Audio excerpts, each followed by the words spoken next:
Good morning. Welcome to the Long Live Alternative Parties podcast.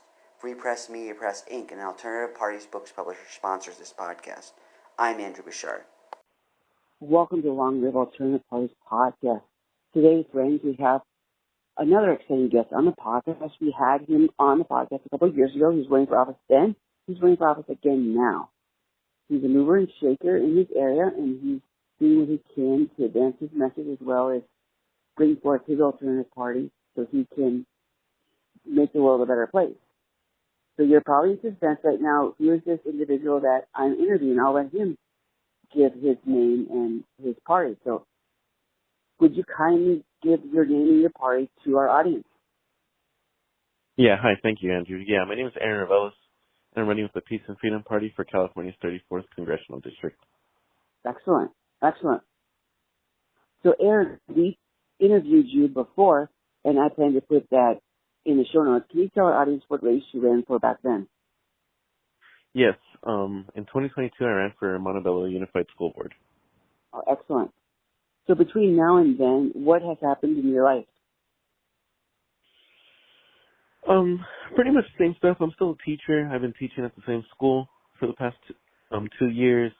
I'm still organizing with the Peace and Freedom Party, and we've added a couple more members, but we've still been doing the same work, going with the building up capacity, meeting more people, making more connections with different grassroots organizations and other socialist parties, and just getting the word out about our party, meeting more people, having more people see us around so we become more reputable, but also trying to do as much as we can to help out and build a grassroots political party. Sounds good. So you said your district is the 34th district, right? Yes. Can you tell our audience the demographics of that area? What part of California is that covering, and what is the makeup of that like? Yeah, so the 34th Congressional District, it's Koreatown, downtown LA, northeast LA, the east side LA, and east LA. So it's, if you look at it on the map, it's just between Koreatown and east LA. Okay. But basically it's one of the most working class districts in east LA. It is one of the most culturally diverse, one of the most linguistically diverse. The two biggest languages are English, Spanish, but there's also a lot of Korean speakers, a lot of Mandarin speakers, a lot of Tagalog speakers. We have a lot of speakers from different, not only Spanish, but also a lot of indigenous languages in the area. Even at the school I work at, there's a lot of students who know Spanish, English, in addition, and Mayan. So it's pretty interesting to have so many different cultures in one congressional district. We also have a lot of renters in our district. I believe it's about 70%. But it's a very diverse district, a working class district, and it's a very I wouldn't say a renters district. Okay. I take it that district is not very red, right? Come again? As in red, as in not red as in socialist, but in red as for the two parties go. So it's not very Republican, is it? No, it's about last time I checked, it's about 60% Republican, 60% Democrat, 20% Republican, 20% no party preference. Oh wow, that's a fair amount of no party preference there. That's a good opportunity, it sounds like. Yes. So in this campaign, what issues are you bringing forth, both in the area for individuals and also for the country as a whole? So I think because our district is so diverse and there's a lot of renters in our district, it's pretty comparable to the entire United States. But some of the things that we're pushing for is building up of people's power. And we believe that we can get people's power by having a universal Bill of Rights. That includes things like living wages, healthcare, citizenship, retirement, universal suffrage, and paid leave for every American. We believe that to have people's power, we need an unconditional right to strike so workers can actually fight for better working conditions, fight for living wages. We believe we need workplace democracy, so we don't only have democracy when we go and vote, but we also have democracy in our workplace, where workers can make decisions about the work that they do, how much people get paid, how much goes into investment, and we need to build a people's republic. And by that we mean implementing electoral reform, so we have proportional representation, so we can actually represent our very diverse nation and our diverse district. Because there shouldn't be two political parties for a nation that has people from every country in the world, and it's 340 million people. Good point. Good point. That's what we like to hear around here. So what is your platform for the race? What specific things are you going? You mentioned some of the things in your area. How about for the nation as a whole? What are some of the hot issues right now that you would address, and how would you go about that? Yeah, so our platform is called Movement for a New Democracy Platform. We're running as a coalition, me and another candidate. Her name's Chanel Pittman. She's running as a Green for Assembly, but me and her share the same platform, and our platform was developed with another organization called the Los Angeles Movement for Advancing Socialism. And we pieced together this platform by a lot of research and knowledge from other organizations who are doing work in these areas. So the thing I talked about earlier was people's power, but we also developed a program for land back, so how to give restoration and sovereignty back to the indigenous people of the United States. Pro-choice, because we saw how just this past couple of years the Democrats totally failed in protecting pro-choice for women across the entire country. Housing as a human right, because I'm pretty sure every working class person knows that the cost of housing, but also the cost to buy a house and the cost to rent has risen astronomically just in the past 10 years. Yep. We believe we need a Black Reconstruction to give land and money back to Black people who have their land and properties taken. Queer and trans liberation because of the attack on queer and trans people right now. A No Justice, No Peace platform that talks about reform, changing how police works, defunding the police, anti-imperialism, ending the United States wars, especially, like in Palestine and in Yemen, and then just taking all of the money that we use for war and bring it home here at home to work on people's needs, transitioning to a green economy through our eco-socialism platform, and reducing taxes on the middle class, and implementing a more progressive tax system. So our taxes are specifically targeting the rich and giving working class people tax break, but also increasing taxes on the rich. Okay, that sounds like a lot of parts of your platform, so that's good. So what is your strategy for reaching the voters in the area? How are you going about that? So we have a couple bookstores in the area that we have good relationships with, and we've been having events there, and a lot of people come out to that bookstore to learn about, Palestine, to learn about Latin America, to learn about different issues affecting the community and also different issues abroad. And it's the bookstore, it's called Reate and Midnight Books, and they've become very big in the community to learn about different organizations, to learn about different events, to learn about different histories and cultures in the area. So we've been having our own events there, but also going to other events held by other organizations and people, and talking to people and flyering there. And that's like right in the middle of our district. That sounds good. Go on, go ahead. Yeah, and then we've been taking up phone banking, canvassing, the regular ways that campaigns get their message out. But I think that bookstore has been like a real new thing for us, and has been a really great spot to get out to people who are already actively engaged in politics, and to help them when they learn about us, they've been like following us and sharing our campaign as well. Yeah, that sounds like a good idea. That's something you don't hear about every day, so that's a novel campaign tactic. yes, we're really lucky to have that space for us. What about ballot access? What are the requirements for you to get on the ballot for your race there? Yeah. So for our race, the signatures is very low for a congressional race. It was only 40 signatures that we needed. 400, you said? We 40. 40. 40? Yes, we submitted like 60. Yes, like 40, like 40. But Oh, wow. the fee was very high. It was $1,740. Oh, okay. That makes sense. Yeah, so they make it so you only have to get a few signatures, but you have to pay a large amount of money. Okay.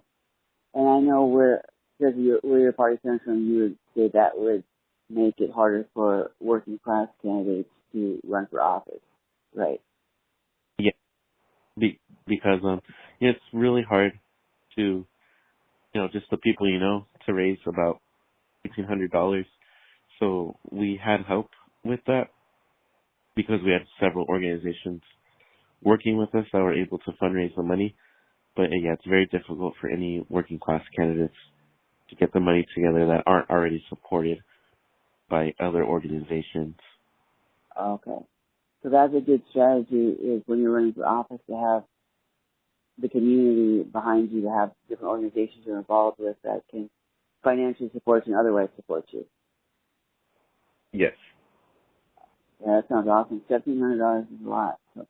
So good job for managing to raise that and get on the ballot. And you don't have to worry about that anymore. Yeah, that was one of the biggest hurdles for sure. So some people I interview on the podcast, they don't want to talk about their opponents, and other people don't mind talking about their opponents. Would you care to describe them, or would you refrain from doing that? Yeah, I don't mind talking about my opponents. So the main one right now is the incumbent. The incumbent is currently Jimmy Gomez. Okay. The biggest thing I can say about him right now is that he takes APAC funding.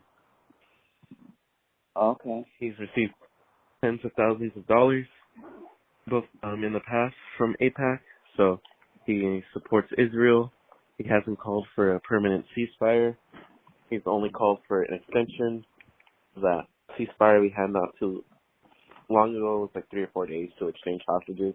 He called for an extension of that, but he hasn't called for a primary one.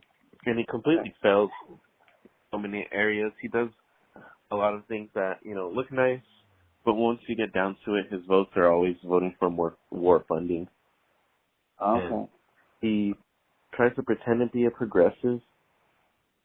Ever since in 2018, a Green Party candidate ran against him and got 30% of the vote. And that kind of scared him a little bit to be progressive. Okay, so he wants to attract those voters. He's desperate to get those voters. Yeah. And then there's two other candidates in the race. Okay. There's a Republican. And last cycle a Republican ran, they only got 10%. Don't know much about him. I've only seen his website, but typical standard Republican nowadays. Wants to build a wall, ban immigration. There's a Magna Republican. Yeah. And there's a progressive Democrat in the race, David Kim. Okay. Me and him have known each other before. We've met a couple times. We're friendly with each other, but we have different strategies in our approach. He thinks he's kind of taking a move the Democrats to the left approach, and I'm taking building an independent socialist third party approach that I think is a more effective strategy in the long run. Okay. I'm glad you're talking about Israel. Some people are afraid to talk about Israel. Sometimes if you talk about Israel, people smear you as anti-Semitic, or you could potentially lose positions and such. So I'm glad you're not afraid to talk about Israel. Oh, yeah. Well, 10 years ago, I joined the Students for Justice in Palestine on my college campus. Oh. So I'm pretty used to it. Talking about Israel and the genocide they've committed, their apartheid state, their entire history. Because of that organization, I'm pretty well versed on it. And I think before I would have been scared to talk about it, not because I'm scared of the backlash, but I was scared of saying something wrong or inaccurate or just being not enough educated. And I don't want to sound dumb or say something incorrect, but it's been so long now that I feel confident in talking about it. Okay. So you mentioned APAC. Now our audience is generally well versed in such things. In case they don't know who APAC is, would you briefly describe who they are? Yeah, the APAC, it stands for the American Israeli Public Affairs Committee, but it's basically a lobbying group that advocates for pro-Israeli policies. And a lot of people have been talking about it recently because of the genocide in Palestine. But basically, it's a way for Israel or supporters of Israel in the United States to fund political campaigns to make sure that the American government is friendly towards Israel. Yes. We had a guy on the podcast who was wanting to get rid of the super PACs, and he said that they're one of the biggest contributors to campaigns of anything. They're up there with the biggest of the biggest ones. So they have a lot of money that they're funding into campaigns. Yeah, they're one of the biggest. I think they have about 3 million pro-Israeli Americans working in APAC. Oh my! And Oh my! not working directly, but they have support from the 3 million Americans. They get a lot of money, and they fund pretty much almost every federal campaign race, some state ones as well. And I believe their win rate is over 90%. So you can see how prevalent they are in senator and congressional races across our country. Sure. So your party has been around for a while. It's one of the oldest alternative parties currently in existence. You talked about your ideas, and so naturally our audience would think that would relate to your party. So is there anything else you would want to add about your party to our audience, or any people in your area that would consider voting for your party?